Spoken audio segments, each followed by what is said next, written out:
US sets aside $500 billion. When they did, immediately they were stuck by DeepSeek. I think we have to speak more about what China has done. Data is the new oil, but then AI is your refinery. When Prime Minister Modi was co-chairing the AI Action Summit, it gives India a position of leadership.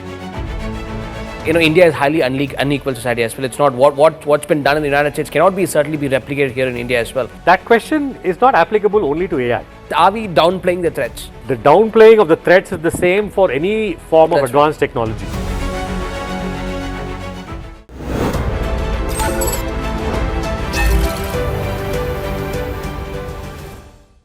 Hello and welcome, Vijay Srinivas, and this is the Federal special discussion on artificial intelligence. As if there is a buzzword that the whole world is talking about right now is AI. As Prime Minister Modi is in the United States, where significant developments have been coming in the field of artificial intelligence, where the United States has proposed to collaborate with India. And same way, we also had Prime Minister Modi in Paris a couple of days back, where he also had a summit along with the French President Emmanuel Macron, where again the Europeans have shown interest in collaborating with India once again on artificial intelligence. We also had the high-profile visits coming in, including Sam Altman and other business leaders talking about AI as well. Joining me to discuss more on this is our very own editor-in-chief, Mr. Srinivasan there. So thank you very much. We also have Professor Seshadri, researcher AI in ULT Architect University of Norway. So thank you very much for joining us. He joins us from Oslo. And also with us is Venkatraghavan Srinivasan, our AI enthusiast in-house. And we also have Ranjit Melako, the founder of The Neural. I would like to begin with Ranjit first. Ranjit, The Neural, as you said, is focusing on accelerating AI adoption in India. Where do you see this AI race heading, and what kind of role could India as a developing economy can actually play? Sure, thanks. So essentially, there's always been a race between nations for physical resources.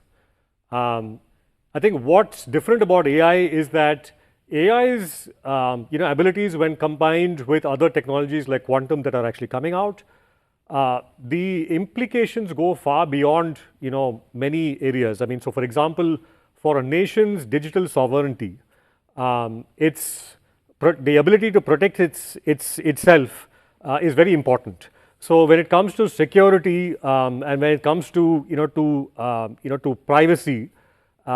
These are boundaries that are very, very, sort of nebulous when it comes to AI.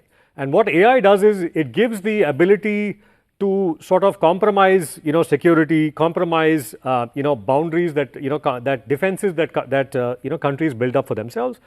So essentially today, that's one aspect of what's happening in terms of where AI is actually being looked at by countries.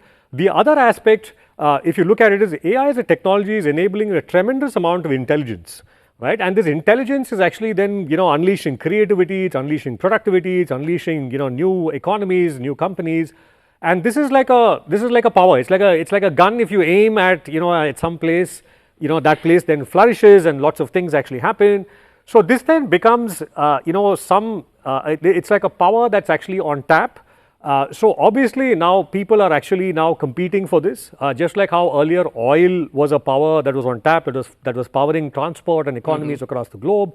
Now AI is actually now powering economies across the globe, and that is now something that's been keenly watched, highly competitive, and many people want to obviously be on top of the game to be able to roll out policies, influence others, and sort of get as much benefits for their economies as possible. So if I pick it from you, Ranjit, it's very interesting what you said.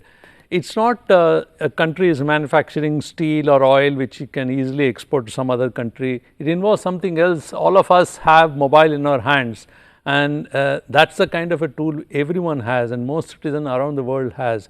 So any decision taken on this, and especially when some technology like AI is coming in, which most of us don't understand what it is, it becomes even more, it's more challenging. In one ways, everybody is very keen to know what it would do. On the other hand, it's also problematic because it deals to other issues.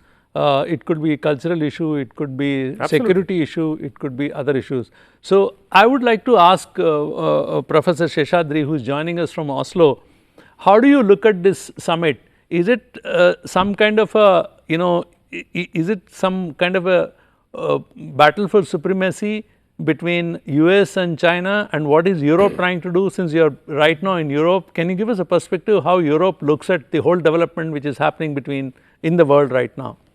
It's as you pointed out, it's clear that China and the US are moving for a supremacy. That's 100% true because they just want to push everything into get a a supremacy and make they are the best in the world for AI. But the role in EU is totally different from these two big countries.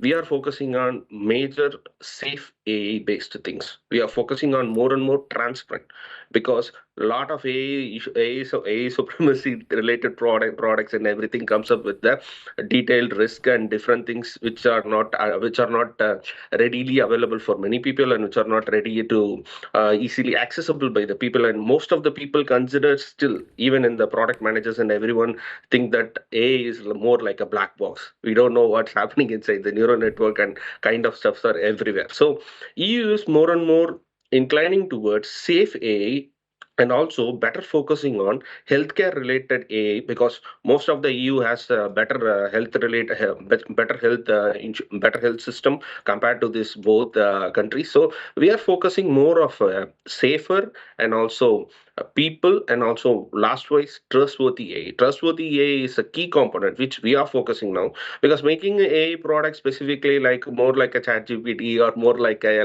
more like LLMs and things are always under always in our loop, but still we want to focus on how a particular AI works on how a particular AI machine or AI neural network comes into a particular decision, and every common people has a right to understand how AI works. That is what a major goal of our EU. I'm interjecting here, Professor Sheshadri. If I understand you correctly, you're saying that Europe is actually focusing more on application side of it, and you listed out all these in detail. What is the advantage India can have it? That's one question I want to ask you. And the second question I will post generally here. If Ranjit you want to take or Venkat you can take. I think America developers they are trying to be more focusing on general AI, Gen AI as they call. How do you see that going? Yeah, India is already, we are focusing on a lot of partnerships with Indian university specifically, IIT Delhi and IIT Dhanbad and other related universities. We are having collaborative research funding specifically to focus on sheer bioscopy related AI projects, and also now we are focusing on automating the maritime security and maritime operations with the AI. And the third option we are focusing on is health, specifically getting the EHR health electronics records based collaborative research between India and Europe, because India we have a lot of hospitals and a lot of hospitals are going now slowly transforming to the EHR and transparency based health records. So we would like to focus on health based e-health and telehealth based products because most of the most of the EU has this problem because aging population, and in Norway we have a more aging population problem also here. So we would like to focus more into telehealth and e-health products which India can benefit from them because India has a large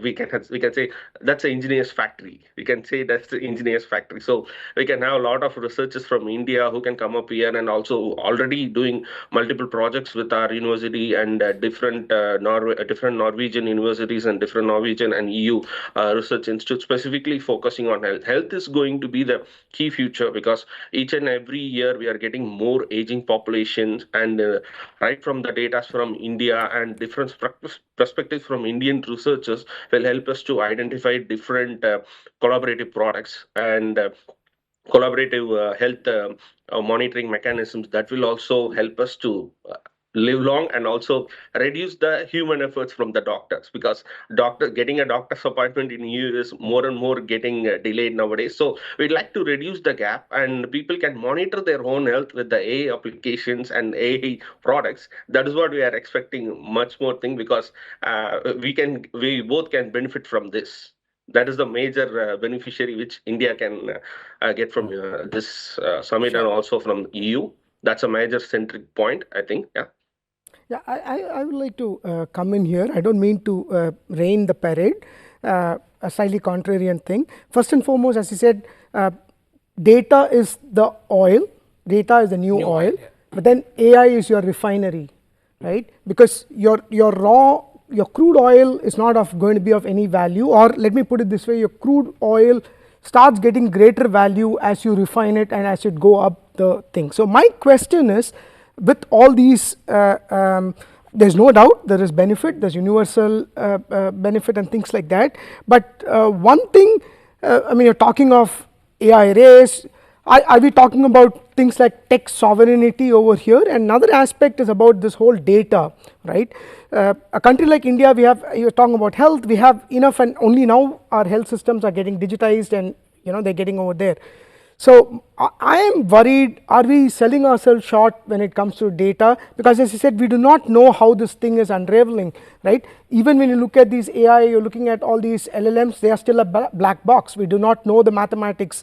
I mean, is it Hessian, is it local maximum? No idea. We do not know how it's learning or it's doing what it's doing, right? So I'm coming from a different perspective, and I think this is where we should ask questions. If somebody in Europe or somebody in US is interested in, of course, yes, India stands to gain from this, but is this of mutual benefit, right? What is it that the other side is gaining in this process? What are we doing by giving away our data, or do we have protection in place?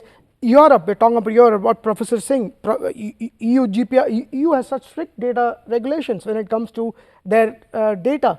Are we anywhere close to that in India? No way, come on. At Ritchie Street, people are selling Aadhaar data. So we are not yet there when it comes to our data security and data governance, right?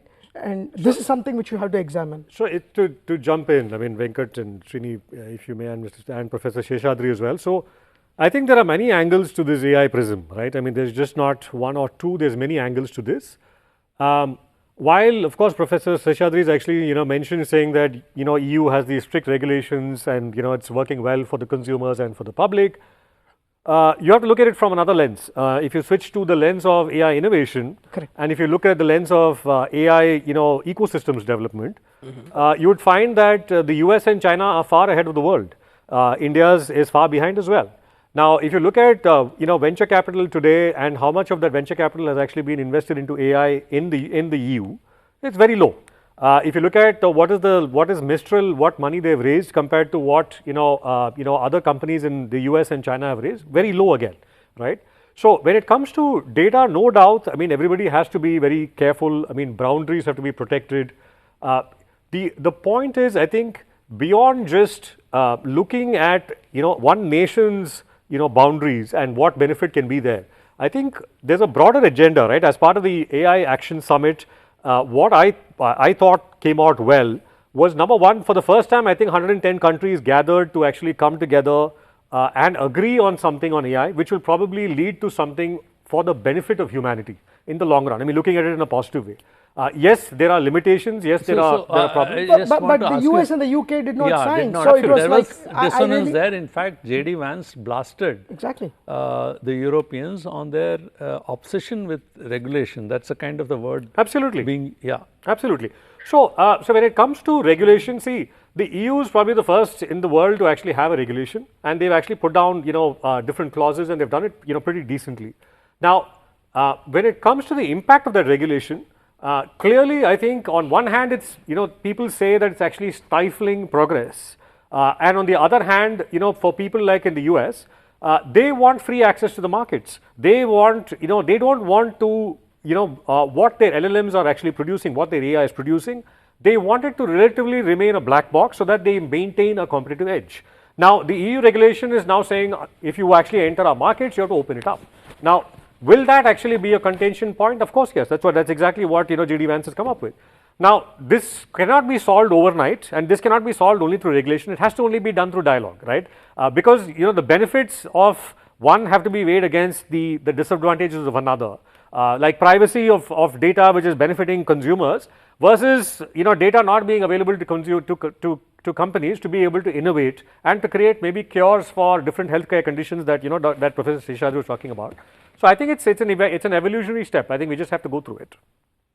Yeah. So no, but let's say there's a as you regulation rightly which said pointed that you should not do distillation, right? You wouldn't have got a model like DeepSeek. So Absolutely. I'm saying at such an early, I don't have the answer. It's a tricky thing, right? So one end you're having proprietary models, no regulation, right? The other side you're saying, or let's say China where it's open source model, but we do not even know whether it's regulated or not regulated. And then you have EU, right? Where it's regulated, right? Yeah.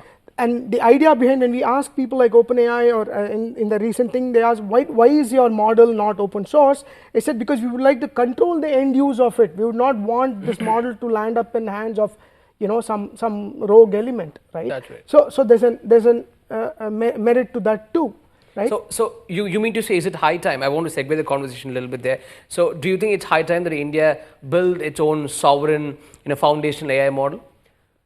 I would say yes. Do you think we have the caliber to do that? Because there were skepticism earlier. So if you look at the pillars of AI, right? I mean, let's just quickly step into the context of so AI needs a couple of things. I mean, a couple of things to actually be built as an AI stack. Number one, we need electricity because AI consumes a lot of energy, and as Professor Seshadri was saying, we need a lot of it, and we are not too far behind. At the same time, we're not too far ahead. Number two, we need a lot of data. And now with the digitization of many systems in India, including Aadhaar and UPI and everything else, I think there's a tremendous amount of data that we're actually generating. Number three, talent. I think India has by far the largest talent pool when it comes to technology. And both these three are key pillars on which any kind of foundational AI stack can actually be stood up, right? This is a great chance for India to now be at the center stage. In fact, when Prime Minister Modi was co-chairing the AI Action Summit, it gives India a position of leadership on the global stage of actually taking and steering an AI agenda for a bunch of countries to a particular direction. And I believe that's something that we should actually grab as an opportunity and pick up. And yes, we can actually get there if we actually start working towards it. okay. Though there is an optimistic note here, I would like to ask two questions here. One is, where does India stand? While there is a lot of optimism in terms of two things. Like Venkat pointed out that there is a contradiction here. There is a proprietary model which is largely in the US, and then there is a kind of an open source movement which is common good, digital common, which is what is largely happening in Europe. And then there is another issue which is very important, which is safety issue. I will come to that later. But so therefore, if Europe is pushing for regulation and US just scoffs at the idea of regulation, which it also thinks would delay things, where does India stand? We have the development. The private sector is not strong enough to do things on its own. It certainly requires a certain participation or collaboration with the public sector. But these kind of developments largely happen in private sector. The India stack has certainly an example, but it developed in a very different way. It is a digital payment system linked with an identification Aadhaar, which is proven to be very successful. We have just that one experiment ahead of us, which is a good example. But how do we take confidence from that, and what is that we can do to solve this riddle? This is one question. So I think, fantastic question, Venkat. I mean, honestly, I don't have, apart from optimism, I don't have too many answers, but the point is couple of parts that we need, right? Apart from the parts that I actually spoke about for us to build an AI stack, we also need a fourth component, which is basically compute, right? Now, as Professor Seshadri was saying, now we need some organization, number one in India, to actually help us enable organizations to be able to use this compute effectively. Firstly, procure and install compute for us. When I mean compute, I'm talking about AI typically needs a lot of processing power, or GPUs they call it, for creation of this intelligence.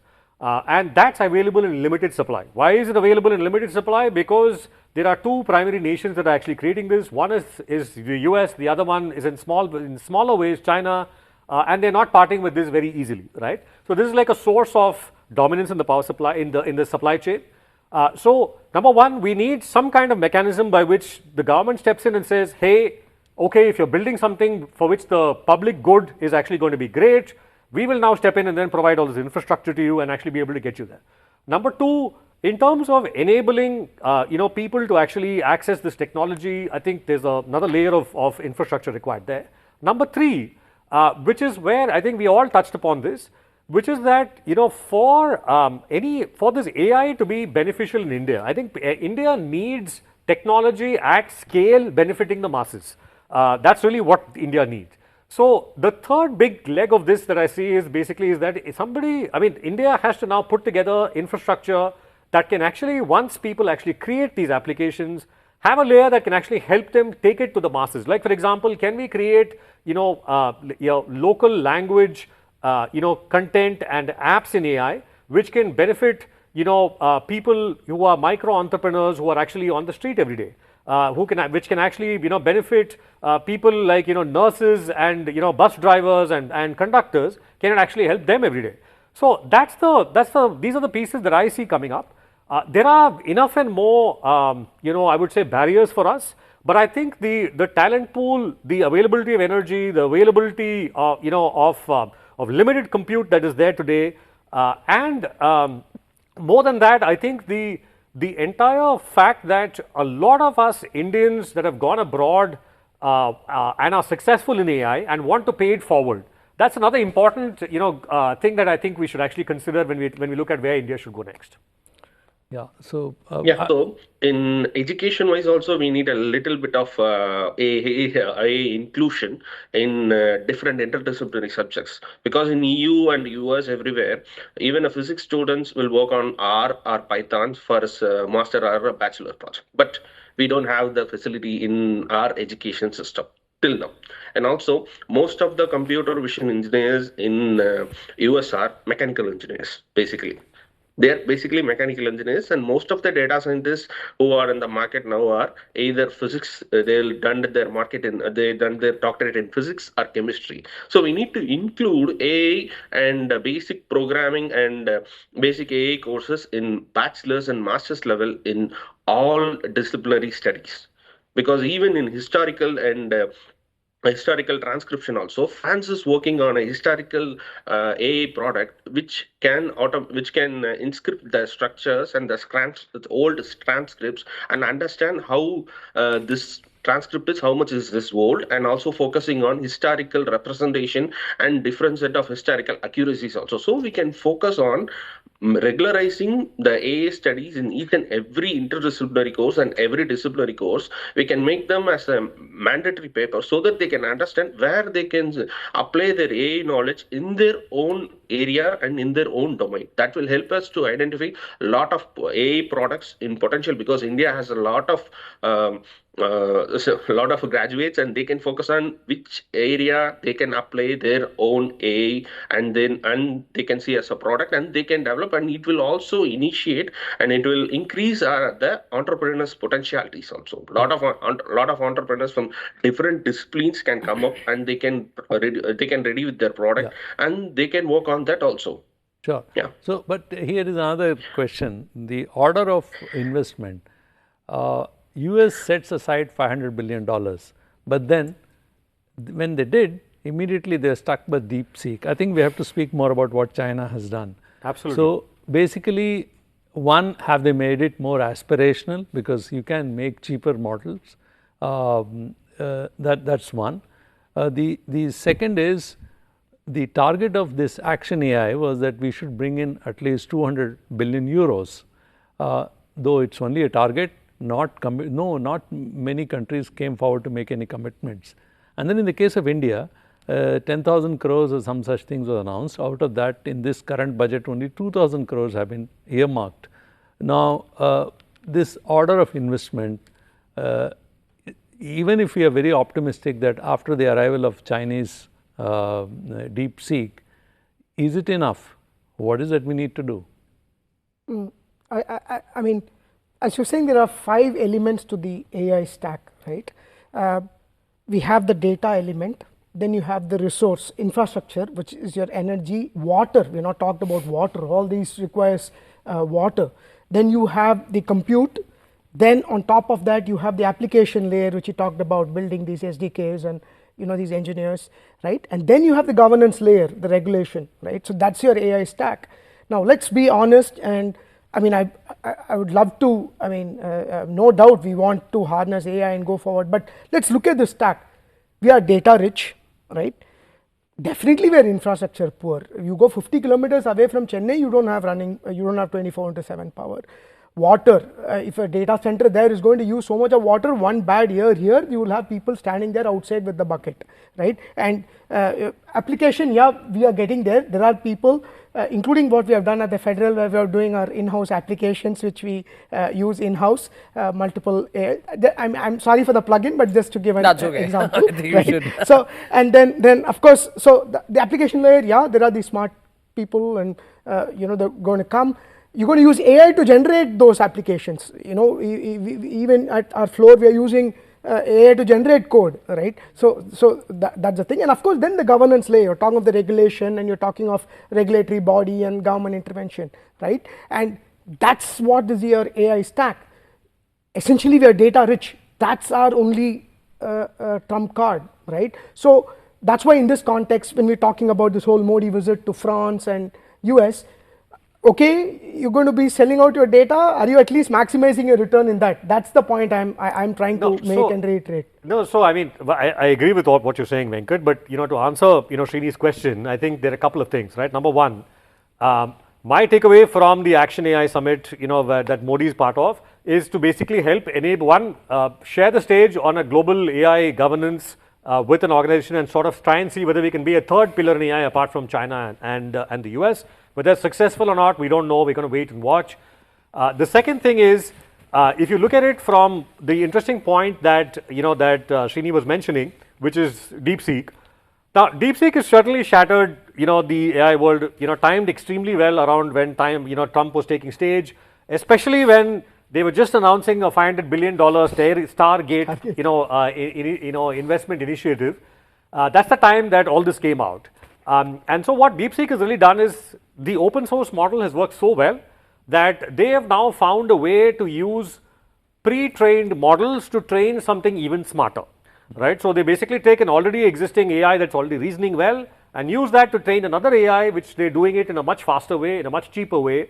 And this is something that's actually completely new, and this is something that the world has actually immediately accepted. And the best thing about what they did was, once they built this, to prove to the world that this is not fake, they also open sourced it. And now this is being deployed by many companies in the US. I mean, Perplexity is now deployed this as far as Sonar and many other things. So which means that it's real, it's working at scale, which is it's working at US scale and China scale. Now, what this means for somebody like us in India is basically that suddenly, earlier we had this view that to develop an AI, a very large AI model, you needed to have like a large, there was a large investment infrastructure you needed. You needed at least $1 billion. You needed a lot of electricity, you needed a lot of compute, you needed a lot of data, you needed to pay for data to train it, you have all these huge scientists, pool, which are very expensive. Now suddenly all that has just vanished, right? Because DeepSeek has supposedly claimed to have done this in a few $1 million and in a few thousand hours, compared to a few tens of thousands of hours and few hundreds of millions, if not billions of dollars, right? So what this has done is basically, for a talent-rich and resource-rich company, when I mean talent-rich and resource-rich, I'm saying in terms of manpower and in terms of trained engineers, I think India is extremely rich in terms of that. It actually then suddenly opens up an ecosystem saying, can a bunch of people in India with very limited budgets now create their own successful artificial intelligence model, like a OpenAI or like an O1 or a DeepSeek? Maybe the answer is yes, because we are still trying it out and we have to figure it out. The other extreme that's also coming from the US, Srini, which is that Stanford, a bunch of Stanford students, took DeepSeek even one step further. They released something called S1 that was trained on $51. I mean, $50 is what they actually use as a budget. So the world of open source is opening up all these possibilities. Whether we can actually grab it and make the best of it, I think it remains to us. And as all of us have been saying, I think we need some kind of structure, some kind of governance, and a lot of other small things to be put in place so that we all move in one direction. I want to throw a question to the gentleman here in our studios. As Professor spoke about inclusion as far as AI is concerned, we still see a lot of, Indian youth relying on mini packages in rural areas for internets and so on, even though we boast about our internet penetration and all that. How do you see India is highly unequal society as well. It's not what's been done in the United States cannot certainly be replicated here in India as well. So there is this conversation that's going on in among the economists that the inequality will also sort of exacerbate. And is this world, the coming world is going to be a world of techies, and you think the people in the line of periphery are going to be pushed further down? So it's always like this, Vijay. Firstly, great question. I was asked something very similar when I do my school interactions. Many people ask me something very similar, and it's a fantastic question, right? I mean, will AI push people, on the brink even further, or is it going to be? That's right. Now, the first point I want to make is that question is not applicable only to AI. Its question is applicable to petrol, diesel, kerosene. It's applicable to electricity. It's applicable to every single utility you can actually extend to the public. Now, AI as a technology has a certain set of facets. Those facets actually enable, they unlock creativity, they unlock productivity, they unlock a lot of, new things. Now, how human beings actually make that reach the public, that depends on us as human beings, and that depends on the governance and all the structures that are there in place. In India particularly, I think we should absolutely pay special focus to making sure that it reaches everybody in their own local language, because the thing that makes India special is that every few 100 kilometers, the culture changes, the language changes, the color changes, everything changes, right? And that's really what makes India special and as diverse as what we are. So when we create for India, obviously we cannot be creating like how AI was created for either the EU or for US or for China. We have to make those efforts to actually create differently, and we have to make it reach the very last person in the mile. That's what I would think that we have to do. Should it be used? Yes. Will it be used? Remains to be seen. Venkat, would you like to add something? Yeah, so I think one learning is you don't need large language models. SLMs, small language models with lesser parameters, something which we could try. But to answer your question on the digital divide, there are, it's still work in progress, but somebody like Google, for example, has come out with these nano models, right? So where you could pull it on your device. But again, do we have those kind of device as yet penetrated? That's right. So it's a tough question. Yeah, so we have been continuously hearing that AI is going to get rid of drudgery and all this again and again. But Venkat was there. I think you were also there when Srinivas Narayan, the vice president of the OpenAI, who spoke at the IIT Madras, you were listening to him. And what he said again, there is widespread uncertainties. What the vice president of engineering of OpenAI, the company that's at the forefront of AI building, right? They say. So are we downplaying the threats? No. So look. As I'm saying again, Vijay, the downplaying of the threats is the same for any form of advanced technology, whether it is nuclear, whether it is electricity, or whether it is AI, or whether it is even simple calculus. You can actually the threats are always at an extreme. It's the same for crypto. It's the same for everything else. Now, definitely yes. Is AI closer to artificial general intelligence?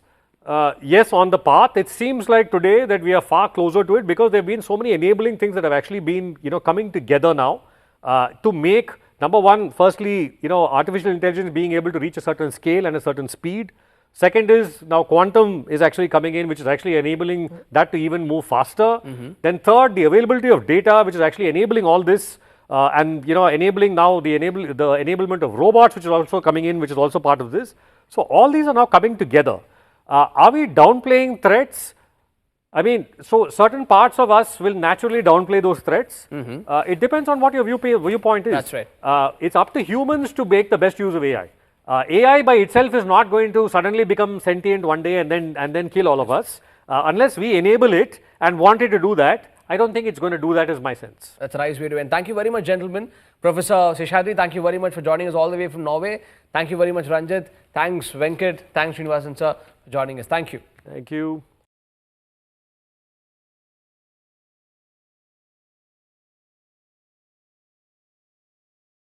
The Federal and City Union Bank jointly present the Tanjavur Marathon 2025 on Sunday, February 23. This event is powered by Sri Kamachi Medical Center and Anandam Silks and organized by Tanjavur District Athletics Association.